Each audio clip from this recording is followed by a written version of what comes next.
Now, this is how you should understand algebra. For our ease of understanding, we know that there are operations. When you say operations, the four kinds of operations that we have are the addition, subtraction, multiplication, and what? Division. Now, from the way that I've written it, you should understand that these can be said as operational couples. That is, if you look at x plus 2 is equal to 5. Now, from using our basic knowledge, we can understand that if we had like two pans in a balance or a scale, this x plus 2 is indeed equal to 5, which means that this plus 2, along with this plus 2, we should have a number here. We know that it should be 3 plus 2, that is equal to 5. But when things get complicated, we should be able to find an easier method. There are two methods with which the calculations are done. Method 1. This particular method is what we call the old school method, right? So it says x plus 2 is equal to 5. We get rid of 2 from both sides, minus 2 from both sides. Then what do we have?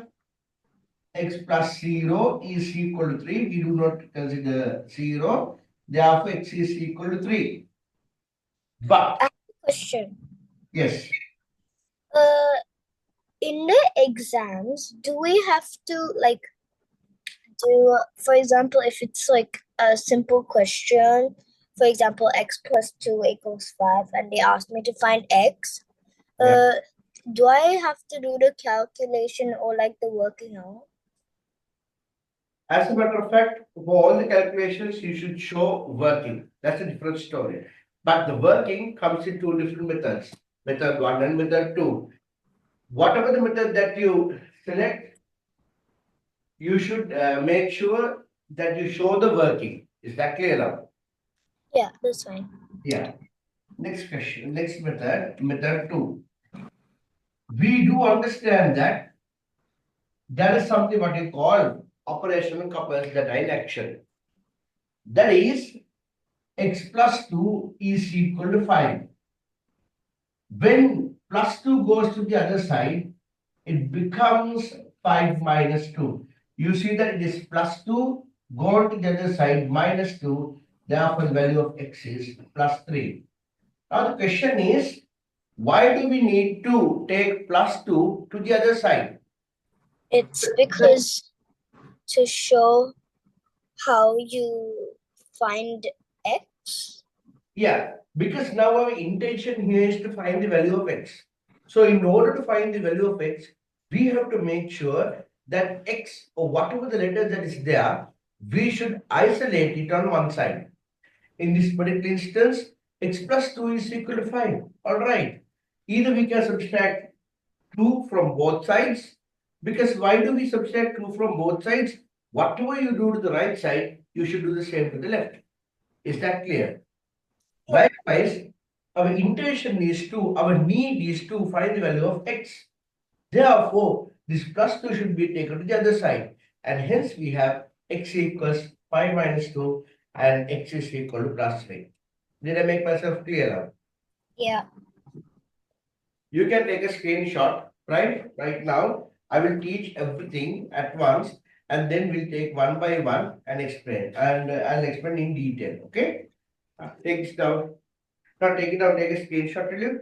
Because later on I'll be teaching these in detail. Okay, just give me a second.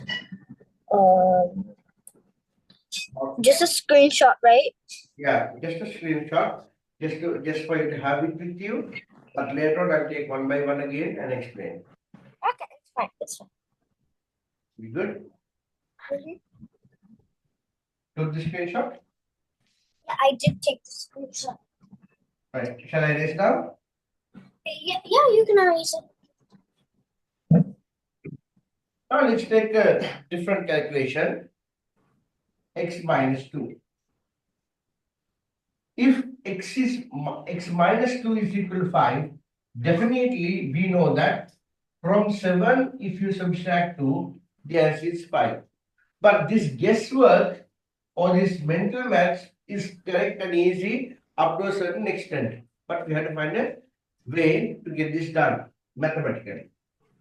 X minus 2 is equal to 5. Again, I need to make my x term isolated, kept it in one side. Therefore, what do I do? For this minus 2, I add another 2. Why? Minus 2 plus 2 is 0. So x plus 0 is equal to 7. Basically, x is equal to 7. Similarly, what we do here is x minus 2 is equal to 5. On the previous instance, when we had x plus 2 is equal to 5, when plus 2 was taken to the other side, it became minus. Now, when minus 2 is taken to the other side, what does it become, Puta? Plus. And hence, our answer is x is equal to 7. Did I make myself clear? Yeah. Good. Wait. I don't really understand method 1 and method 2. It's just really What is it that you understand the most? the bit that I understand the most. Which one do you understand the most? It's like method 2. It's because like you're getting it. It's like a more simpler and not like really confusing. That's the problem. As I told you, we can use either method 1 or method 2. That's fine, right? The most important thing is you follow whatever the method that you find comfortable. And besides, you said that method 2 is easy for you, right? That is, this particular method is a method that you should actually follow. In the long run, this method is going to be really easy and fruitful if you follow this method. So method 2 is the easier method, yes? Yeah, that's way easier. But after the class, you will after the video, you will like explain it easier again. Okay, it's fine. Take a screenshot of this.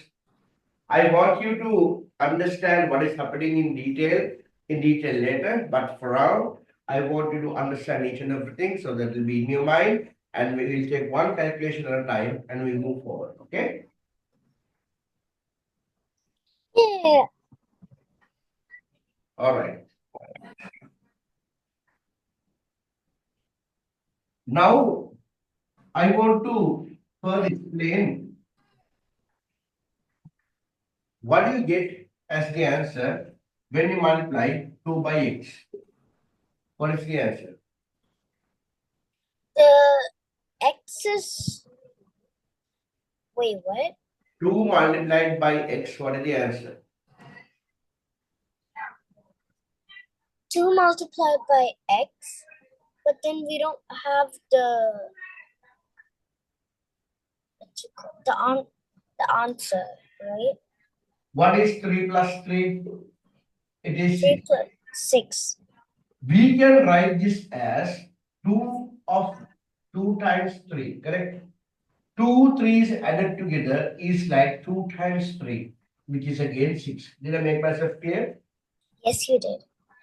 Now 2 times x is as if it is x plus x, which is 2x. 2x's adding together. 2x's adding together is 2x. We can write the same as 2 multiplied by x, 2x. Did I make myself clear to you right now?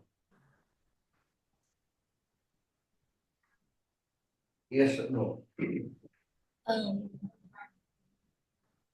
The 2x. So 2x equals 2x. So x. No. Oh, it's going to be 1. 2 multiplied by x is 2x. Is that clear? It's a bit confusing. Yes, that's all right. That's the reason why we are here. We are here to learn, right? 2x's. 2x's is 2x. Yeah. Yeah. 2 threes is 6.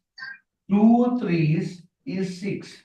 2 into 3 is 6. Correct?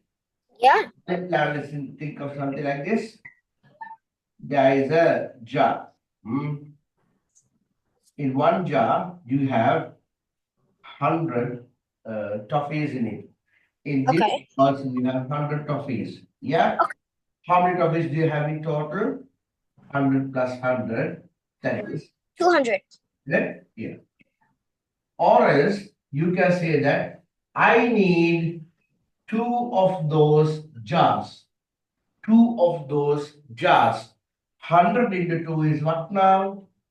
200. Correct or wrong? Am I clear? 2 jars together is 100 plus 100, 200. Or else 2 of such jars. It's just a matter of how you say it. 2 jars, you have 100 trophies. In the others, you have 100. 100 plus 100, you have a total of 200 trophies. Same thing can be rewritten or interpreted as I need 2 of those jars. That is 100 into 2, 200. Am I clear? Okay, that the way you explained it was easier. Huh? So you're saying is that in like the calculation, you can put like a calculation into 2 or 3 different ways, right? No, do not try to interrelate these 3, right? These 3 are 3 examples that I have written. Am I clear? These are not interrelated to one another. I know. Okay. So just understand this particular jar thingy. You have 2 jars. Each jar has 100 toffees in it. If there are 2 jars, how many toffees do we have? So each jar has 100 toffees, and if I add both of them, it's going to be 200. That's the main answer. But then also you can do 100 times 2 to get the answer faster. But you have to be good with your That's my point. So you do understand that if it is 2 jars, each having 100 toffees, you get 200. So 100 plus 100, 200s together is equivalent to 100 being multiplied by 2. Yes? Yes. Right. Taking that into consideration, now let's look at the other part. If, All right. if it is an unknown amounts we write with the letter y. And another y. How many y's are here now? Y plus y, how many y's are there? There's 2 y's. Yeah, therefore the answer is 2y. Correct? Also, I can multiply y by 2. And what is the answer now? 2y. 2y. Right. Good. Now let's redo this. What is 10 times p? 10p. 10p. There you go. Good girl. When you see 13t, so if you see 13t, do you understand that it is 13 multiplied by t? Yes or no? Yeah. Yeah? It's easy. A bit. When is half x, do you understand it is half multiplied by x? Oh. Now we have an issue, right? So No, half. I'm not. The problem is I'm not that familiar with fractions, decimals, and Fine, that's fine. That's all right. Take a screenshot of this and we'll start from the beginning. it's fine. It's fine.